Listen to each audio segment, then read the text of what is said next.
Saludos amados en el nombre maravilloso del Señor. Este es su programa, Caminos Inescrutables.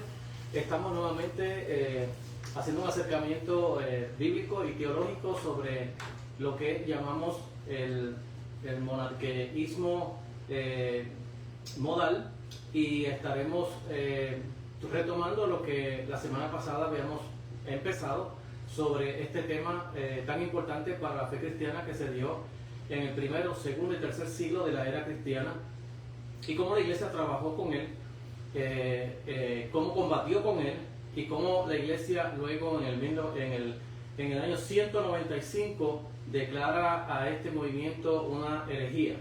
Entonces, habíamos hablado en la semana pasada, vamos a estar, antes de comenzar, siempre queremos orar, darle gracias al Señor por este programa para que el Señor les ayude de una manera especial, para que podamos entender mejor lo que las Sagradas Escrituras nos hablan acerca de esta situación, este movimiento que más tarde se convierte en lo que se llama unitarios, o Jesús solo, en inglés le llaman Jesus Only. Entonces vamos a orar y darle gracias al Señor por esta gran oportunidad que el Señor nos permite de poder llevar una vez más un programa de enseñanza, de educación cristiana. Este programa está diseñado más bien para aquellas personas que desean conocer lo que es la fe cristiana, y para aquellos que por derecho estudian tanto en institutos como universidades cristianas. Les estamos tratando de llevar esta enseñanza.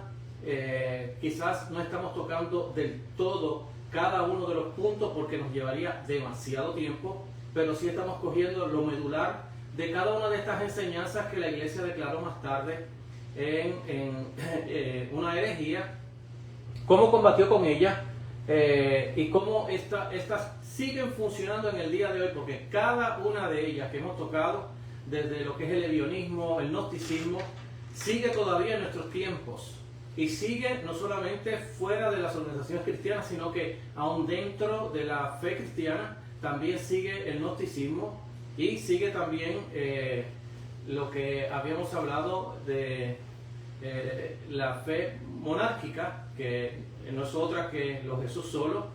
Así que estaremos tratando siempre de enseñar la palabra del Señor, y sobre todo tratar de explicar cómo se dio esto, cuáles fueron los factores sociopolíticos y culturales que trabajó dentro de estas herejías, como la iglesia la trabajó en sus 5 regiones eclesiásticas del primer, segundo, tercer, cuarto y quinto siglo de la era cristiana.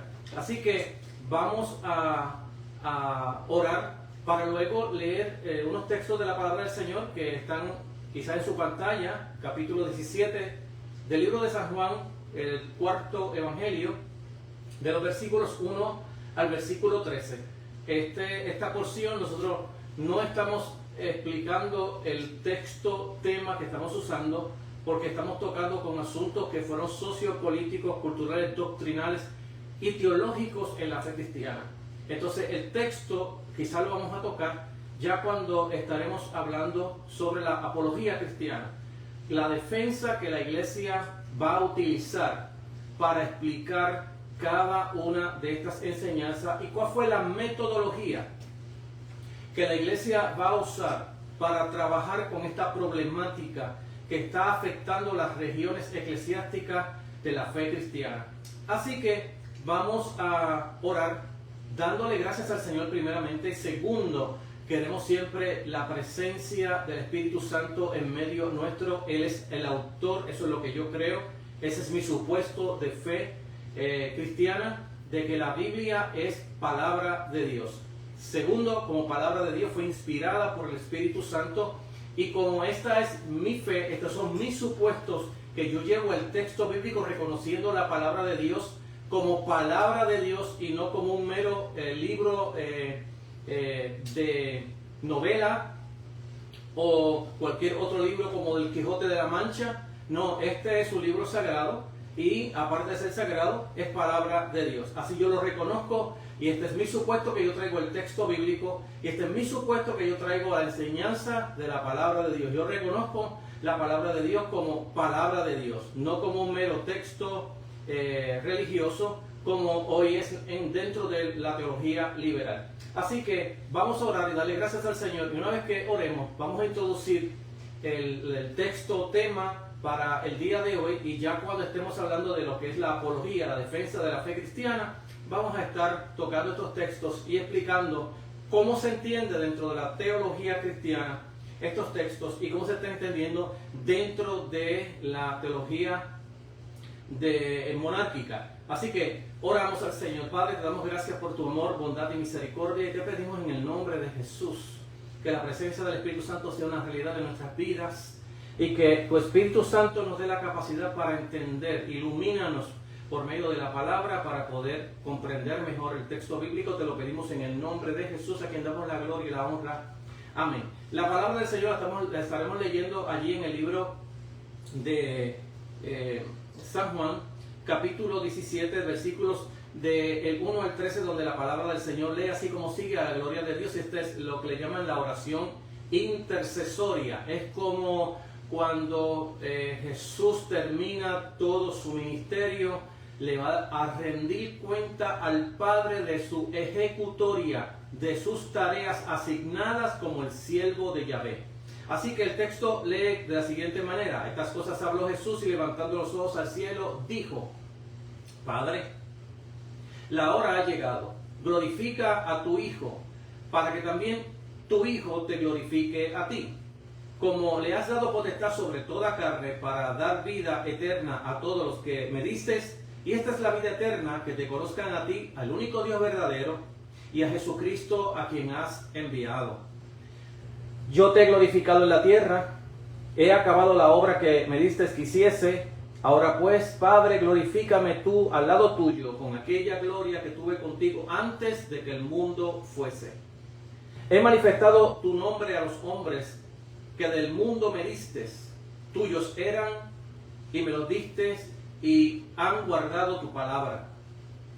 Ahora han conocido que todas las cosas que me has dado proceden de ti, porque las palabras que me diste les he dado, ellos las recibieron y han conocido verdaderamente que salí de ti y que han creído que tú me enviaste.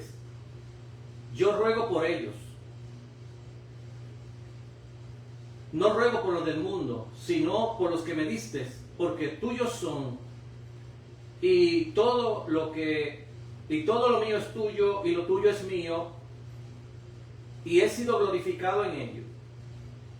Y ya no estoy en el mundo, mas ellos están en el mundo. Yo voy al Padre Santo. Yo voy a ti, Padre Santo, y los que me has dado, guárdalos en tu nombre, para que sean uno, así como nosotros, cuando estaba en el mundo, yo los guardaba en tu nombre. A los que me diste, yo los guardé. Y ninguno de ellos se perdió, sino el hijo de perdición, para que se cumpliera las sagradas escrituras. Pero voy a ti, y hablo esto en el mundo, para que tenga mi gozo cumplido en sí mismo. Gracias al Señor por su santa y divina palabra. Y esto es palabra de Dios. Bien, la semana pasada habíamos estado hablando en nuestra introducción y desarrollo de este tema, de cómo durante el tiempo en que se da el gnosticismo sale otra enseñanza para compensar la necesidad de explicar la fe cristiana, y dentro de este movimiento de explicar la fe cristiana surge lo que se llama el monarqueísmo. Entonces, que también se le conoce como patripacianismo o unitario, o lo que digamos hoy en día los Jesús solo. Y que habíamos hablado que desde el 200 después de Cristo, ya en Asia Menor, así como en Roma, Esmirna y más comúnmente por el presbítero Sabelio de Ptolemeida, en el 250, es donde recibe el nombre más bien de este movimiento monárquico. Entonces, de ahí es que este movimiento se le llama también sabielismo, porque viene de Sabelio y es de donde toma ese nombre. Entonces, habíamos hablado cómo ellos están explicando, y como habíamos explicado la semana pasada, que esto de la monarquía, del monárquico, viene de la monarquía o de lo que se llama la unión de Dios. Y recuérdese que cuando hablamos de la unión de Dios, desde el principio que estamos dando esta enseñanza, habíamos hablado de los ebionistas, que ellos entendían la unidad de Dios como solo una persona, no más de ella, y dentro de este movimiento monárquico salen dos movimientos, lo que se llama el monarquianismo dinámico y el monarquianismo modalista. Entonces, dentro del monarquismo dinámico o dunamis, fuerza, se está interpretando a Dios Padre como único Dios y a Jesús como una fuerza de Dios. Muy parecido a lo que la Biblia habla del Espíritu de Dios en el Antiguo Testamento, por ejemplo en el libro de Génesis capítulo 1, donde la Biblia dice que la tierra estaba desordenada y vacía y el Espíritu de Yahvé se movía sobre la faz de la tierra. Allí la palabra Espíritu de Yahvé es la fuerza, el poder que viene de parte de Dios. La fuerza, el poder, la energía que viene de parte de Dios, no tiene personalidad alguna. Entonces, cuando hablamos de el monarquismo dinámico, estamos hablando de esa misma interpretación, que Jesús solamente era la fuerza de Dios, el poder de Dios, pero no era una persona. Entonces sale el otro movimiento, el modalista, que es de donde sale, toma el nombre de Sabelio o sabielista, y de donde viene el nombre unitario o los Jesús solo, los Jesus only. Entonces, dentro de cómo habíamos hablado, cómo Sabelio explicaba, más tarde la iglesia va a comenzar a explicar cómo Sabelio entiende esta persona llamada Jesús. Y la van a entender dentro de lo que se llama el teatro griego y el ícono de las artes de ese tiempo, que se llamaba el prosopón, o sea, dos máscaras. El prosopón era una máscara contenta y otra máscara triste. Entonces, una sola persona se ponía una máscara, salía a la escena con la cara triste, y luego entraba en el escenario nuevamente, o sea, salía del escenario, se cambiaba la máscara y se ponía entonces una máscara contenta, y entraba al escenario con máscara contenta, y esto es lo que se llama el presupón. Así era que se entendía, y hasta el día de hoy así es que se entiende lo que se llama el monarquismo modalista, o cómo lo entienden los Jesús solo. Es decir, que Padre, Hijo, Espíritu Santo es la misma persona. Uno sale del escenario, vamos a poner el Padre, sale del escenario y ahora envía al Hijo. El Hijo sale del escenario y ahora envía al Espíritu Santo, pero el Espíritu Santo, el Hijo y el Padre son la misma persona, son solo Jesús. Entonces, así que se entiende esta enseñanza modalista de los Jesús solo. Y esto va creciendo a finales del siglo I. Va tomando fuerza y mejor desarrollo ya en el siglo III con Sabelio, de donde entonces viene el nombre sabielista. Entonces este movimiento va a ir creciendo, y la iglesia va a ir declarando la herejía y va a hacer una apologética. La iglesia va a hacer una defensa acerca de no solamente este movimiento de los Jesús solo, sino que va a ser una defensa de lo que es el ebionismo, de lo que es el gnosticismo, y de lo que es los modalistas. Va a ir haciendo una defensa, es decir, la iglesia va a buscar una instrumentación para usar, para declarar lo que es sana doctrina. Y esto es sumamente importante, porque esta enseñanza apostólica y la era patrística, que es la que estamos tocando en el día de hoy, esta era patrística, ya la iglesia estaba formando lo que se llama un andamiaje teológico que iba a ser el sedazo por el cual se iba a pasar toda doctrina que se predicara, fuese verdadera o fuese falsa. Y es bien importante esto porque hoy en día esa forma de la iglesia combatir, o esa apologética de la iglesia combatir las falsas doctrinas, para la iglesia patrística, estamos hablando desde los años que muere el primer apóstol hasta el cuarto siglo de la era cristiana, que se llama esa era la era patrística, o de los patriarcas de la iglesia, o los padres de la iglesia. Esa era es donde se van a surgir toda esta gama de falsas enseñanzas, es decir, de qué opinión tienen del Dios único que sirven. Acuérdense que la iglesia, cuando comienza a ser iglesia en el día de Pentecostés, era 100% judía. Pero una vez que la iglesia comienza a hacer expansión misionera, ya la iglesia va adquiriendo dentro de la iglesia ya no judíos, sino los gentiles. Y los gentiles va la iglesia a crecer mucho más con el gentilicio que con las iglesias judías.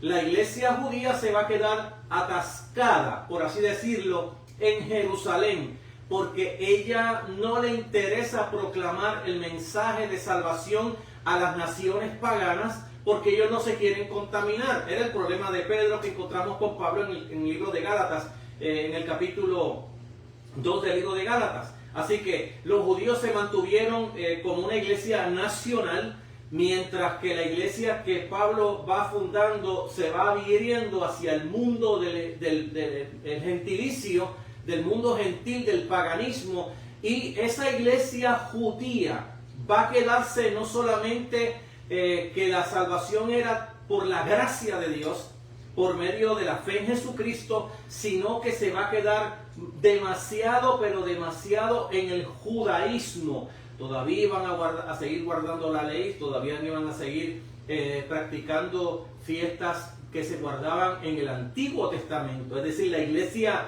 no pudo crear un puente de relación entre lo que era el Antiguo Testamento y el Nuevo Testamento, y poco a poco va desapareciendo la iglesia judía, y lo que va quedando es ahora la iglesia gentil.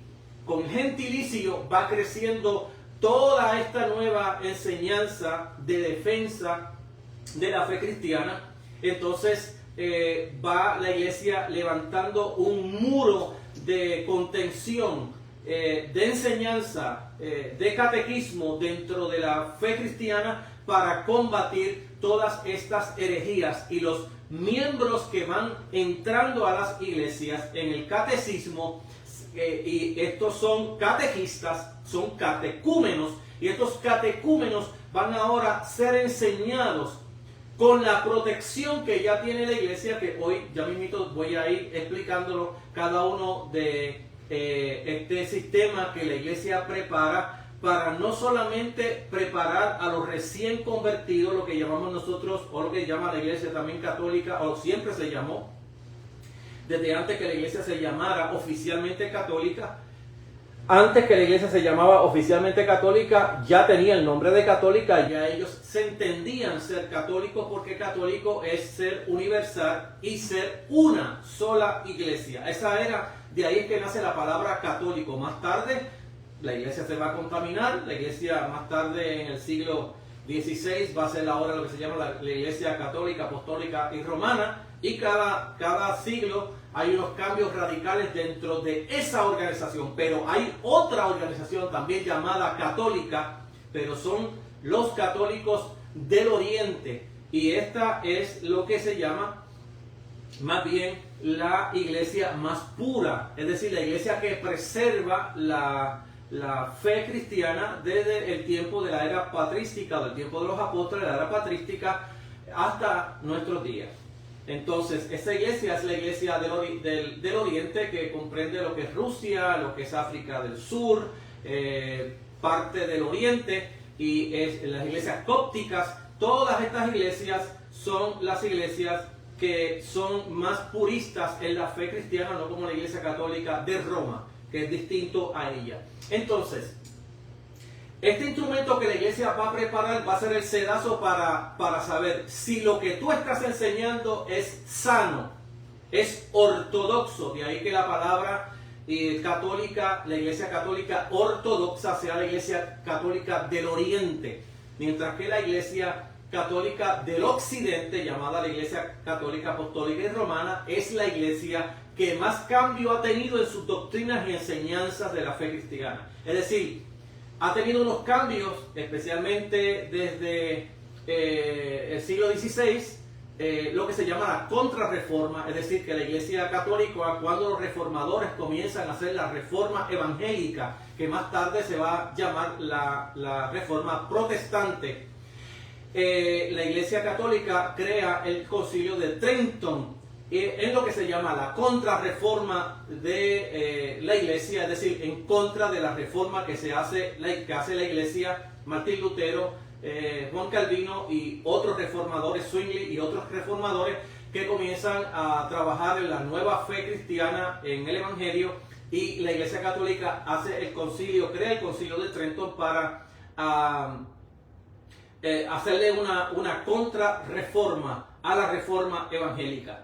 Entonces de ahí añaden otras cosas al credo de la iglesia, y así ha sucedido hasta el día de hoy, donde tenemos evidencia de donde el Papa hoy, Papa presente hoy en el 2023, está haciendo otras añadiciones dentro de la enseñanza católica. Pero aparte de eso, que no es lo que nos toca en el día de hoy, estamos tratando de explicar este asunto de cómo se entiende cómo la iglesia ortodoxa católica está entendiendo este asunto de Sabelio, del sabielismo.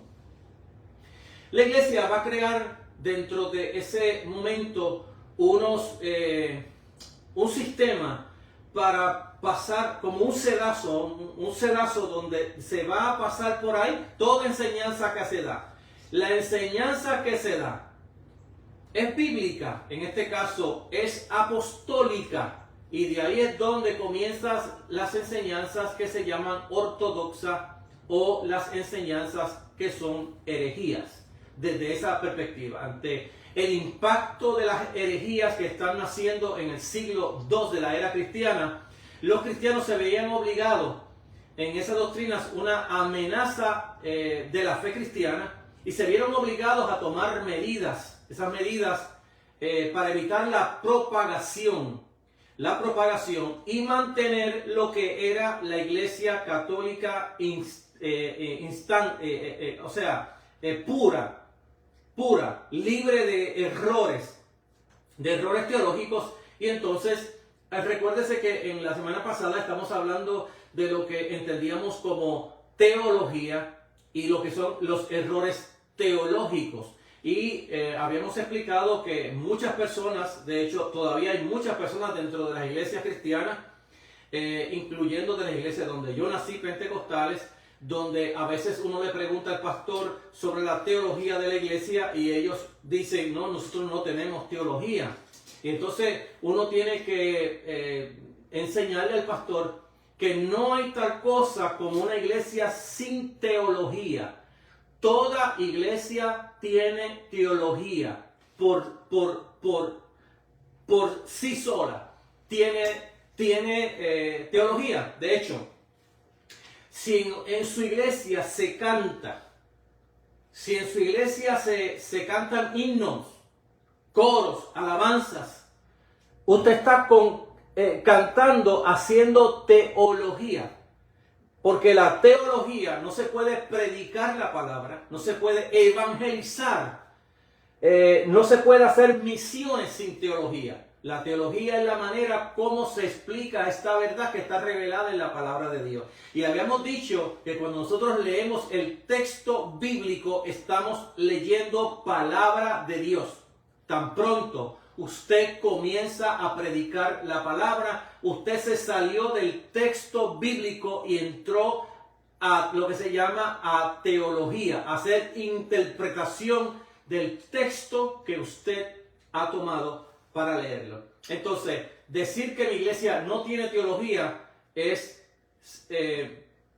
no entender lo que significa la palabra teología, es estar ajeno a lo que significa la palabra teología. Entonces, la iglesia empezó a aprender cuando va a enseñar la palabra, cuando va a predicar la palabra, es a pensar teológicamente el texto. Entonces es importante que toda iglesia tiene teología. Si una iglesia no tiene teología, esto es lo único que puede ir al templo. Puede ir al templo, abre el templo, hacen una oración para comenzar el culto, leen la palabra de Dios, se despiden y se van cada cual para sus casas. Pero si tan pronto usted comenzó a adorar al Señor, en la adoración hay teología. Cuando usted comienza a cantar en la iglesia, ya usted está haciendo teología, sea teología buena, sea sana, sea media sana, sea teología media dañada o completamente podrida o una completa herejía. En el cántico que usted está haciendo en su propia congregación, donde usted se reúne, donde usted canta y adora al Señor. Entonces, si se predica, lo único que es palabra de Dios es el texto que se lee. Cuando usted comienza a predicar la palabra del Señor, ya usted se salió del texto para explicar el texto y eso se llama teología. Y tengo que volver a repetirlo porque me encuentro con personas que dicen, no me hables de teología porque yo eso de teología no. Le digo, hermano, pero usted canta en la iglesia, sí, usted está haciendo teología. ¿Usted predica? Sí, está haciendo teología. Entonces, tenemos que tener cuenta de que teología es un instrumento que se usa para interpretar el texto bíblico. Ahora bien, dentro de esa teología hay una hermenéutica y dentro de esa hermenéutica hay unos supuestos que usted va a usar para la interpretación del texto bíblico. Entonces, dentro de lo que se llama la interpretación hay muchísimos supuestos que se usan para interpretar el texto bíblico, entre ellos la filosofía. Unas son buenas, medias buenas y otras son muy malas, muy dañinas para la iglesia del Señor. Bien, vamos a entrar dentro de las respuestas apologéticas. Este instrumento que va a usar la iglesia para pasar el sedazo si lo que se está predicando es ortodoxo, es decir, sana doctrina, o es herejía lo que se está enseñando. ¿Qué es lo que dice el texto bíblico? ¿Cómo lo está interpretando esta persona que está trayendo esta nueva interpretación bíblica? Porque la importancia que tiene la enseñanza es que no es solamente que tú me estás enseñando algo, sino ese algo que tú me estás enseñando, cuál es la filosofía que estás usando para interpretar, cuál es el supuesto bíblico o el supuesto filosófico o el supuesto psicológico o el supuesto naturalista o el supuesto físico. O sea, hay cientos de supuestos que se usan para interpretar el texto bíblico. Ahora, ese supuesto que se está usando para interpretar el texto bíblico, honra el texto, lo puede explicar de la manera mejor que se pueda entender, o lo que hace es imaginar el texto y traer una interpretación que es ajena al texto bíblico. Y esa es la respuesta que la iglesia está dando en el día de hoy.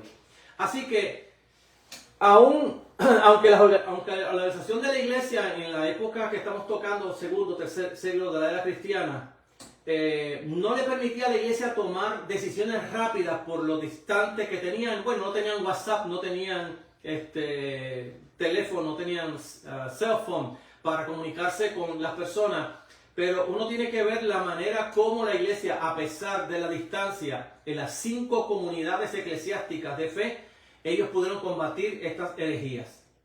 Entonces, no es que no hubieran diferencias en las escuelas de interpretación. Siempre en los primeros siglos hubo algunas deficiencias en unas escuelas y otras que eran mucho mejor para explicar la fe cristiana. Yo le invito al que le gusta escuchar mi forma de enseñanza, que pueda buscar libros sobre el pensamiento de la fe cristiana, es decir, cómo se están formando en los primeros siglos las doctrinas que hoy tenemos nosotros como herencia, porque esto es bien importante en la fe cristiana. ¿Quién fue el primero que trajo ese tema? ¿Quién fue el primero que trajo el concepto? cómo el concepto se explicó, cómo se iba elaborando el concepto hasta que el concepto va tomando la forma que debía de tomar para hacer una sana doctrina de la fe cristiana. Y eso es muy importante, conocer la historia del pensamiento cristiano, cómo la iglesia va elaborando su doctrina, cuáles las deficiencias que hubieron en esa elaboración, quién dijo lo que dijo y cómo lo dijo, cómo lo explicó, cómo otro le contradijo porque lo que estaba trayendo no daba una explicación acertada a la fe cristiana. Y de ahí que comenzamos a mirar cómo se van desarrollando todas las doctrinas de la palabra de Dios, y eso es importantísimo para lo que llamamos la ortodoxia de la fe cristiana. ¿Por qué? Bueno, porque dentro de cómo ese pensamiento va surgiendo, cuáles son los conceptos que se están usando y cómo esto va evolucionando hasta el día de hoy, las doctrinas que yo tengo, de dónde salieron, fueron de mi concilio, pues le voy a decir que no fueron de su concilio ni del mío. Entonces, esto viene desde hace ya 20 siglos atrás de la era cristiana, de cómo ellos comenzaron a elaborar estos conceptos bíblicos. La doctrina que yo estoy predicando hoy, ¿es bíblica o no es bíblica? Porque podemos pensar que lo que estoy predicando en el día de hoy es una doctrina porque mi concilio le enseña, pero es probable que esa doctrina que tu concilio enseña no es una doctrina sana, no es ortodoxa. Y como no es ortodoxa, es una herejía. Entonces, vas a ver el problema que tenemos nosotros en el día de hoy con muchas iglesias, especialmente nosotros tenemos una variedad de iglesias todas cristianas, pentecostales, carismáticos, tenemos iglesias luteranas, bautistas, metodistas, presbiterianas, tenemos iglesias anglicanas, es decir, tenemos iglesias de muchos nombres, y vamos a ver una unidad, una catolicidad dentro de todas esas comunidades de fe. Pero van a haber otras doctrinas dentro de esa comunidad completa de fe que en esta iglesia, en esta organización, no se enseña porque es una herejía. Entonces, en esta otra tampoco se enseña porque eso que se enseña en esta otra es una herejía. Entonces, tenemos que ver ¿qué es lo que se llama entonces herejía en una organización eclesiástica de tal nombre? ¿Y por qué en ese lugar se le llama que es una herejía, pero en este otro lugar no es una herejía? Es decir, se practica como una doctrina bíblica, aunque de bíblica tiene muy poco. Pero es la verdad que tenemos en el día de hoy, y por eso la diversidad.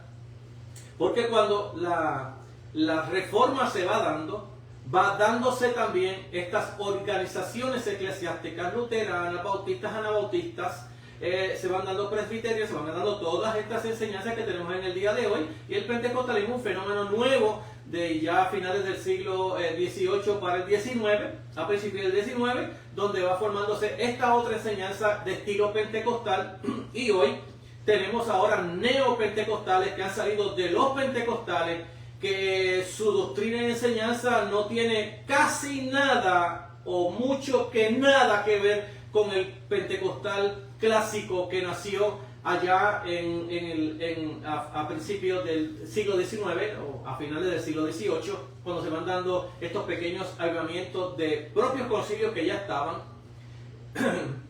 y que luego se va a formar como se llama la iglesia pentecostales. Entonces, tenemos hoy una gran diversidad dentro del pueblo de Dios, y hoy no solamente una gran diversidad de enseñanzas y de doctrinas que a veces son muy ajenas a la ortodoxia de la fe cristiana, sino que también, aparte de que son ajenas a la ortodoxia de la fe cristiana, son herejías que se han metido hoy en las iglesias pentecostales y neopentecostales, y no solamente pentecostales, sino ya hoy en una variedad de iglesias que antes mantenían la pureza de la doctrina y hoy se han desviado de esa verdad de la palabra del Señor. Así que ante esto tenemos mucho que decir, quizás muy poco que hablar, por el tiempo que tenemos para hablar sobre ella.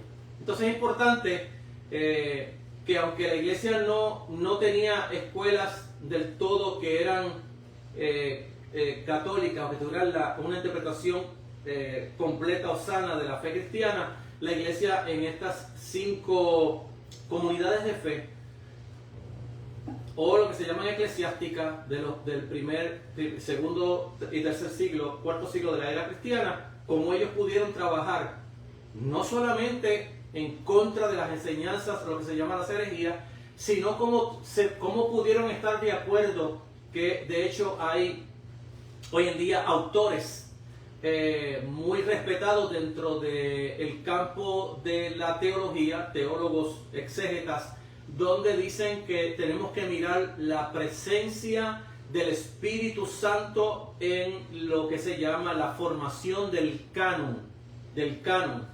Y esto es bien importante porque estos estudiosos de la teología han tomado lo que se llama también la teología histórica y han mirado la diversidad que había entre estas 5 regiones eclesiásticas y el problema social, político, religioso y económico que cada una de estas regiones tenían, pero que al fin y al cabo, a pesar de toda la diversidad que había allí, que era contra la propia fe cristiana, resulta que el canon estuvo de acuerdo en las 5 regiones eclesiásticas cuando el canon ya tomó lo que se llama su última formación, porque tenemos evidencia de que ya para el primer siglo de la era cristiana ya habían personas con parte del canon del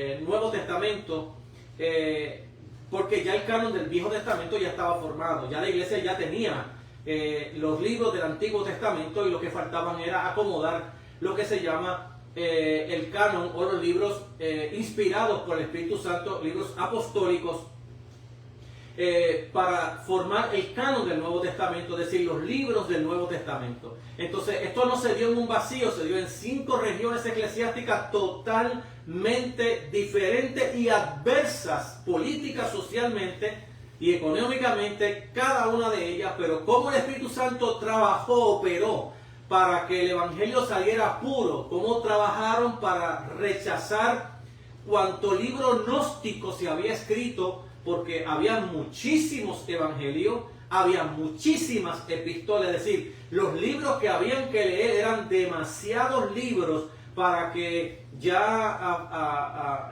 para el siglo III ya estuviera creado el canon del Nuevo Testamento, aunque como ya hemos dicho, desde el siglo ya I a mediados, ya tenemos noticias, tenemos evidencia de que ya había personas con parte del canon del Nuevo Testamento. Ahora bien, vamos a seguir aquí porque todavía nos toca tela que cortar sobre este tema importantísimo de la fe cristiana. Estamos tocando la instrumentación que la iglesia está tomando ante esta zambundia de herejías que están naciendo en el siglo I de la era cristiana, siglo II y III, y que, como hemos dicho, contextualmente, todavía estas herejías siguen floreciendo en el día de hoy con otros nombres, por la misma enseñanza.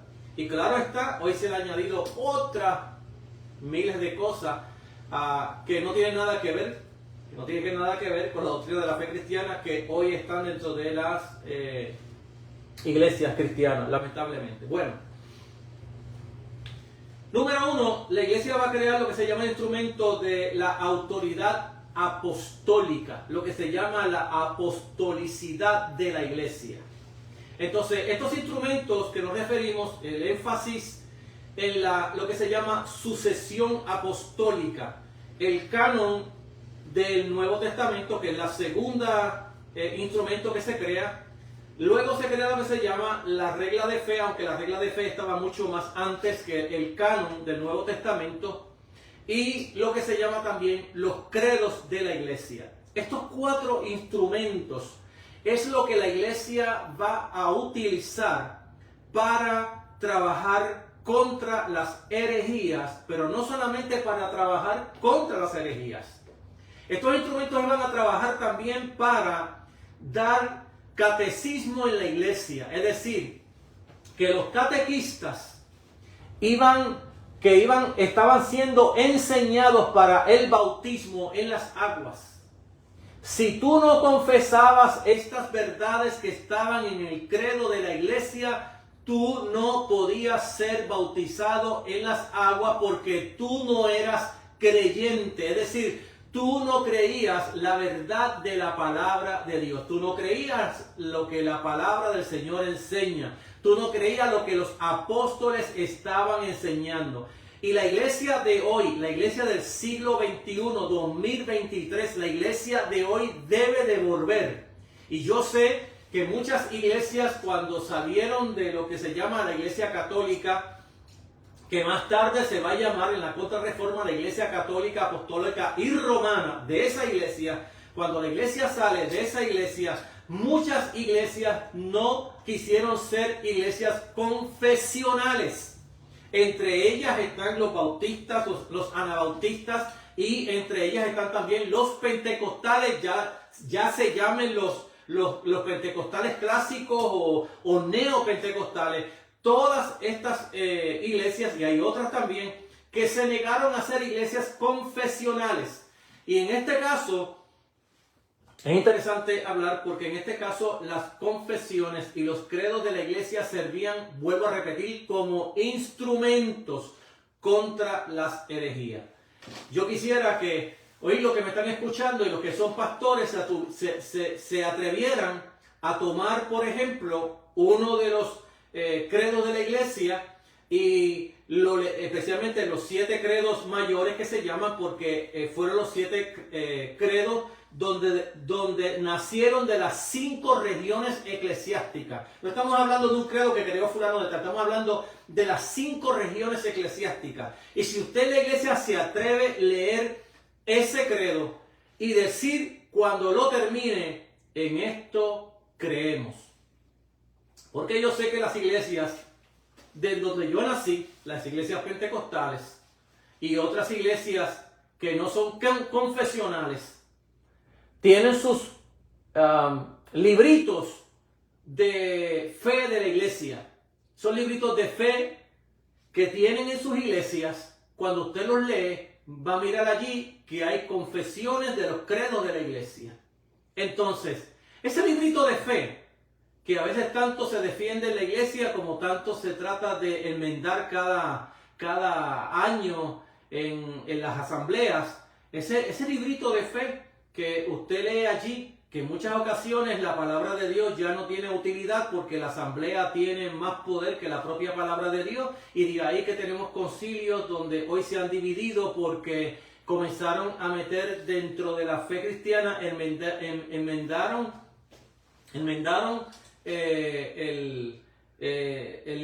su librito de fe, lo enmiendan, le hacen una enmienda nueva, la asamblea, como es la que tiene el poder, vota a favor de la enmienda, y cada día el texto bíblico también se lleva a enmienda en las asambleas.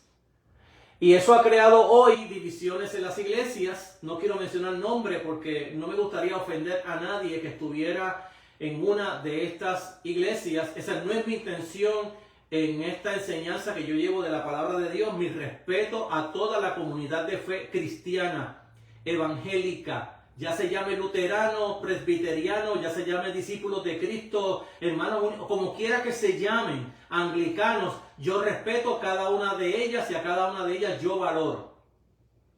Y esto lo digo personalmente, valoro a cada una de ellas porque todas son cristianas. Ahora, han creado dentro de lo que se llama las enmiendas al libro de fe de la iglesia, han creado que iglesias se dividan y se pongan el mismo nombre con otras siglas para distinguirse de aquella que se corrompió, por así decirlo, porque enmendó la Biblia, y hoy se permiten cosas en la fe, en la iglesia, que nunca se permitieron, que no son parte de la fe cristiana, es parte del paganismo. Es parte hoy del modernismo y el postmodernismo que hoy se ha metido en la iglesia. Entonces, ante ello quiero hacer esa crítica, y la tengo que hacer con todo respeto, sin hablar de nombre, porque cada cual que está en esa iglesia sabe por qué tiene su nombre. Entonces, dentro de esta enseñanza, ya le dije las cuatro formas, instrumentos de la instrumentalidad que tiene la iglesia. Tiene 4, lo que se llama la autoridad apostólica, el canon, la regla de fe y lo que se llama los credos de la iglesia. Y esto es sumamente importante porque esto se convierte en un sedazo. Primero, para ver si lo que se está enseñando es fiel al texto bíblico. Segundo, servía para dar catecismo, es decir, el catequista, el recién convertido, iba a coger clases de recién convertido. Y déjenme hacerle otra crítica en el día de hoy, porque sé de esto de primera, porque no estoy de segunda. En mis años, 40 años en el pastorado, creo que sé un poquito de la palabra de Dios y creo que sé un poquito también de los concilios y denominaciones. Y sé también un poquito de mis compañeros pastores, que yo mismo les he llamado la atención por el hecho de que hoy en día los pastores evangélicos están recibiendo supuestamente nuevos convertidos en la iglesia, y a veces lo que tienen, bueno, yo tuve la experiencia como pastor, he tenido la experiencia de tener personas que me han dicho: mire, pastor, cuando yo fui bautizado, esto fue lo que me hicieron. Me dijeron: mañana va a haber bautismo, así, mañana, vamos a poner mañana sábado va a haber bautismo, y fueron el sábado y allí le dieron 15 minutos de enseñanza bíblica y para las aguas. Esa persona llegó a la congregación en ese momento y me llama, me dice: pastor, yo no sé lo que es la fe cristiana, yo no sé lo que yo hice cuando me bautizaron. Usted me puede enseñar la palabra de Dios, usted me puede dar catecismo, porque yo no sé nada de la fe cristiana y yo me bauticé, yo no sé lo que yo hice. Entonces tuve que cogerlo y tomarlo todo un año de enseñanza bíblica. Y el que ha tomado enseñanza conmigo de catecismo sabe lo rígido que soy con esto, porque yo no bautizo a nadie que no tome catecismo y que no tome las verdaderas doctrinas de la fe cristiana, y que una vez que haya terminado los cursos pueda decir: creo en esto. Si usted me dice a mí: yo creo en esto, pero a esta otra no la creo, usted no va a ser bautizado por mí. Usted puede buscarse a otro pastor que usted quiera y ese pastor lo puede bautizar, tirarlo por las aguas, porque yo entiendo que hay muchos pecadores que estaban secos, lo tiraron al agua y salieron mojados. Es todo lo que pasó con ellos. Y entonces ese tipo de irresponsabilidad bíblica no parte de mi persona. Yo la detesto, yo no soy apoyador de ella y quiero ser claro y firme en mi enseñanza. Yo creo en el catecismo y yo creo que toda persona que se convierte se debe de convertir en un catequista dentro de la fe cristiana. Tiene que ser un recién convertido que va a tomar enseñanza de la fe cristiana, de toda la base de la fe cristiana. Y una vez terminado todo esto, tiene que confesarlo en el bautismo si cree lo que se le ha enseñado. Si no lo cree, no es creyente, no se debe de bautizar a esa persona. Pero hoy hay mucha irresponsabilidad dentro de la fe cristiana, y por eso que tenemos hoy el problema que tenemos, que es un mega problema dentro de la fe cristiana, porque tenemos que los maestros no saben, los pastores enseñando no saben, y los que están nuevos tampoco saben. Y entonces, ¿cómo se sabe lo que se sabe? Pues se sabe sacándoselo de la manga, y así se hacen los cultos, y así se hacen las predicaciones en la iglesia, y así se crean líderes en la iglesia. Y es un gran problema que tenemos en el día de hoy, una falta de liderato en las organizaciones, incluyendo los concilios. Llámele el nombre que usted le quiera llamar. Quiero ser claro que estoy hablando de todos los concilios, no me importa el nombre que tenga. Entonces, dentro de ello quiero ser claro con esta enseñanza de la palabra de Dios. El pastor que no tiene catecúmenos, que no da enseñanza a recién convertidos, no debería llamarse pastor. Esa es mi opinión, muy personal, pero muy bíblica. Creo que la iglesia necesita verdaderos líderes y necesita verdaderos maestros. Y déjeme decirle otra cosa más aparte de ella. Cuando la Biblia habla de los 5 ministerios que hay en el libro de Efesios, Dios puso en la iglesia primero apóstoles, profetas, evangelistas, pastores y maestros. Esos 2 nombres que hay en esa lista, esos 2 últimos nombres, no están divididos en el griego original. Allí dice: Dios puso primeramente en la iglesia apóstoles, profetas, evangelistas, pastor maestro. No dice pastor y la conjunción y no aparece en el griego. No dice pastor y maestro, dice pastor maestro. dando a entender el apóstol Pablo que el pastor debe de ser maestro. Y para ser uno pastor maestro, debe uno educarse en buenas universidades y tener buenos mentores, buenos maestros en la fe cristiana.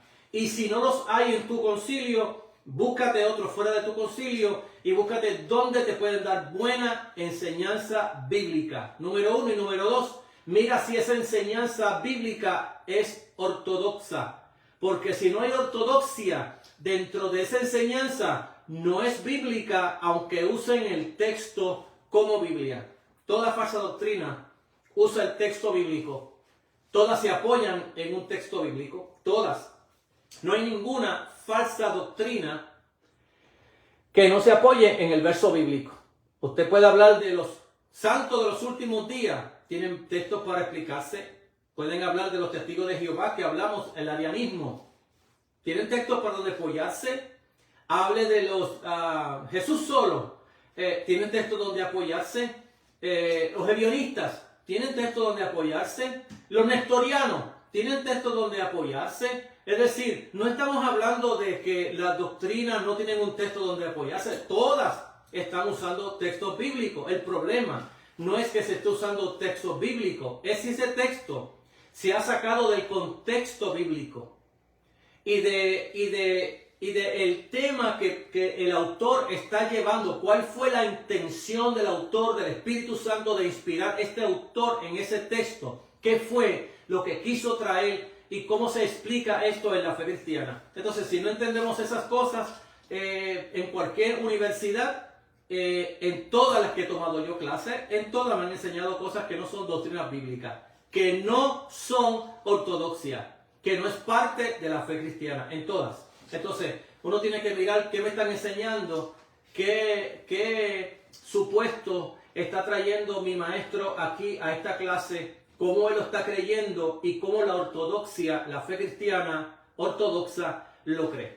Entonces, dentro de ello vamos a hablar de lo que es ahora, explicar estos 4 instrumentos de enseñanza que se están usando para combatir la herejía, pero a la misma vez para educar al recién convertido, darle herramientas para que en esto creemos. Esta es nuestra fe, estos son nuestros postulados cristianos. Entonces, dentro de ello, este instrumento de la Iglesia Católica Antigua, así se le llamaba a la Iglesia antes de Constantino, siempre se llamaba católica. Ahí he leído libros de historia sobre la fe cristiana y hay muchísimos, y de muy buenos teólogos, expertos en la historicidad de la Iglesia, la historia de la Iglesia, y ya a principios de la Iglesia, ya que se habían muerto los apóstoles, ya la Iglesia se estaba llamando católica. Así que ser católico no es pecado. Decir que uno es católico, yo siempre digo que soy católico y creo que hay una sola iglesia católica, apostólica, ortodoxa, que es la única, y no hay más que una. No hay más que una iglesia. Jesús no tiene 2 cuerpos, tiene un solo cuerpo llamado la iglesia del Señor. Entonces, dentro de ese cuerpo de Cristo está diseminado en todas las iglesias que conocemos hoy evangélicas, aunque no sea de su concilio ni del mío. Así que dentro de esa verdad bíblica, todos somos hermanos en la fe, podemos diferir en cosas secundarias. Y me gusta esto, y tengo que decirlo, porque en la Reforma, cuando comienza la Reforma evangélica, que más tarde se va a llamar la Reforma protestante, en la Reforma había una consigna. Y en esa consigna era donde se trataba de lo que se llama la unicidad o catolicidad de la iglesia ante la diversidad de la propia iglesia. Y entonces, en esa consigna se trataba de reunir qué era lo esencial, lo que era primario, esencial para la fe cristiana. En lo que era esencial, unidad. Esa era la consigna. En lo que es esencial, unidad. En lo que no es esencial, diversidad. Pero en todos, amor. Y esa es la verdadera unidad de la iglesia del Señor. Es decir, que la iglesia en lo esencial debe de ser una, punto.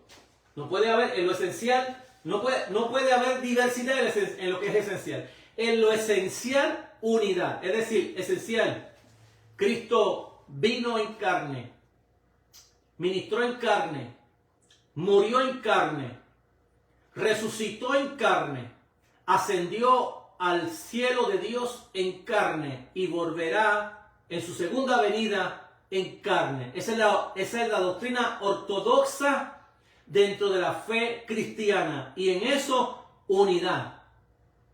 Diversidad, bueno, que en este concilio se lavan los pies y en el otro no creen en lavarse los pies. Entonces, que en este concilio el bautismo del Espíritu Santo es que una vez que yo creí en el Señor, fue bautizado con el Espíritu Santo, el poder de Dios y el bautismo del Espíritu Santo me hizo uno en Cristo y ahora yo soy parte del cuerpo de Cristo. Y que aquel dice que el bautismo es que hay que hablar en lengua. Eso es secundario. Pero en lo esencial, unidad. En lo no esencial, diversidad. Pero en todos, amor. Y el amor habla de mi manera de tener paciencia, amor, longanimidad con mis hermanos que no piensan igual que yo. El hecho de que Dios nos permita ir a las universidades o estudiar con teólogos, gloria a Dios por todas estas cosas, pero eso no significa que ahora que yo conozco mejor la palabra de Dios voy a entrarle a palo a aquellos con los cuales yo mismo nací en ellos. Entonces eso sería arrogancia más bien que amor en la fe cristiana. Y entonces, dentro de esta verdad bíblica, quiero ser paciente, no tolerante, porque la tolerancia, en primer lugar, no es palabra bíblica, es una palabra moderna, postmoderna, que de hecho ya hay versiones de la palabra de Dios con la palabra tolerancia, el fruto del espíritu, tolerancia. Por eso es mentira del diablo, en primer lugar, porque la palabra tolerancia no es una palabra bíblica, aunque hay pastores ya dentro de nuestros movimientos pentecostales que ya están usando la palabra tolerancia. Me da pena que hayan dentro de la fe cristiana y dentro de otros pastores evangélicos pentecostales que los conceptos modernos, postmodernos se estén usando dentro del vocabulario pastoral. Y quiero hacer otro llamado aquí, porque es algo que me incomoda demasiado, porque estamos tergiversando el texto bíblico. Sé que hay pastores que no tienen estudios de psicología, y es triste ver cómo hay tantos pastores, compañeros míos, personas, amigos míos y pastores que yo conozco usando vocabulario psicológico en la iglesia. Y a veces pensamos que el vocabulario se oye bonito, que la expresión de esta palabra se ve bonito, pero el problema es que tú no sabes de dónde esa palabra salió, ni sabes tampoco ni lo que significa esa palabra dentro del vocabulario psicológico. Y en este caso tengo que hablarlo porque mi preparación también, aparte de ser teológica, tengo preparación secular. Y entonces veo pastores usando un vocabulario en sus iglesias que está atentando contra la fe cristiana, y debemos de mirar qué es lo que estamos llevando al texto bíblico y qué le estamos llevando a nuestros hermanos en la fe. El hecho de irte al internet a googlear o a Wikipedia, a irte a buscar vocabulario psicológico y a tratar de explicar cómo se entiende este vocabulario dentro de la psicología, porque quiero hablarlo, porque yo soy el pastor de la iglesia. Ten cuenta con ese vocabulario, porque yo estudié también lo que es la psicología y sé lo que es la psicología y sé de dónde se desprende la psicología. Sé montones de teorías de psicología porque tuve que estudiarlas todas, porque soy trabajador social clínico y dentro de ella también conozco los modelos de trabajo clínico. Y hay un vocabulario muy peligroso que se está metiendo dentro de la fe cristiana, y eso no es parte de la ortodoxia de la fe cristiana, tampoco es parte de la fe cristiana. Y eso atenta la fe cristiana, incluyendo la palabra tolerancia, porque la tolerancia dentro de lo que se llama el modernismo, el postmodernismo, es una amenaza a la fe cristiana en el día de hoy. Así que te invito a reflexionar y te invito a que puedas hoy entender esta verdad de la palabra de Dios, hoy que estamos tocando esta parte del monarqueísmo modalista llamado el sabielismo, o los unitarios, llamados también los Jesús Solo, para que entiendan más tarde que expliquemos estos 4 puntos que ya comenzamos a atender la base en ello. Estaremos explicándolo la semana que viene, si el Señor nos lo permite, y aparte de ello, estaremos tocando también la apologética sobre, o la defensa que vamos a hacer acerca de lo que enseña la palabra de Dios sobre esta verdad que no puede ser dentro de la iglesia un monarqueísmo modalista, porque destruiría la fe cristiana, y el cristianismo se basa en una Trinidad. Esa Trinidad, aunque sea difícil para explicar para muchas personas, y creo que para muchos y para todos, es esencial para la fe cristiana, esencial para la salvación, esencial para la cristología en la fe cristiana. Sé que te invito en este día a reflexionar. Gracias le doy siempre a todos aquellos amados, amadas, hermanos que conozco y los que no conozco, que le dan compartir, le dan share a nuestros videos. Recuérdese también que los subimos a la página de YouTube. En YouTube usted lo puede buscar también por @Caminos Inescrutables 2121. Caminos Inescrutables 2121. Usted puede buscar todos los videos, porque sé que hay personas que no creen en Facebook o no tienen a Facebook, porque Facebook es peligroso para ellos y para muchas personas, y no lo tienen. Así que les invito, en YouTube lo puede buscar y puede seguirnos. Siempre recomendamos que busque el primer video, el segundo y el tercero, vaya conmigo en cada uno de ellos para que pueda entender mejor la palabra del Señor. Vamos a orar y darle gracias al Señor. Saludo a todos los hermanos y hermanas que nos escuchan, a todos aquellos que me dan gracias y a todos aquellos también que los comparten. Padre, gracias por tu amor y misericordia. Te pedimos tu bendición y gracias sobre todos mis amados hermanos y hermanas. Aquellos que están enfermos, te pedimos salud, y aquellos que no te conocen, que puedan reconocer a Jesús como Señor y Salvador de sus vidas. Hazlo porque te lo pedimos en el nombre de Jesús, nuestro Señor y bendita esperanza. Amén. Que Dios te bendiga, amado, hasta el próximo domingo, con la buena voluntad del Señor, que nos permita poder llevar este mensaje nuevamente. Dios te bendiga.